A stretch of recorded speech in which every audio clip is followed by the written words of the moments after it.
Arbi Anglang, Korte Ingjir, Kedo Am Abhanta, Neli Kardom Pajiriglo।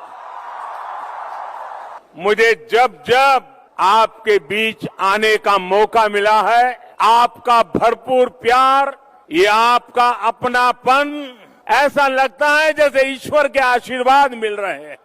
साथियों, आप भली भांति जानते हैं, मैंने आपकी समस्याओं को, इस क्षेत्र की दिक्कतों को आप ही के परिवार के एक सदस्य के रूप में, आप ही के एक भाई की तरह, आप ही के एक बेटे की तरह मैंने हर मुसीबत को समझने की कोशिश की है।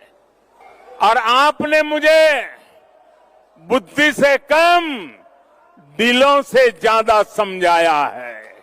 आपने हर बार मेरे दिल को छू लिया है, मेरे दिल को जीत लिया है। जब परिवार के सदस्य के रूप में हम सब एक परिवार की तरह समाधान खोजते हैं, तो उसमें एक संवेदनशीलता होती है, दर्द और पीड़ा का एहसास होता है, आपके सपनों को समझ पाते हैं, आपके संकल्पों को समझ पाते हैं, आपके नेक इरादों की इज्जत करने के लिए जिंदगी खपाने का मन कर जाता है।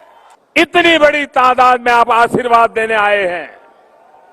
मैं फिर एक बार विश्वास दिलाता हूं, मैंने पहले भी कहा था, आपका ये जो प्यार है ना, इस प्यार को मैं ब्याज समेत लौटाऊंगा, विकास करके लौटाऊंगा। मेरी आपको बहुत शुभकामना है। कार्डम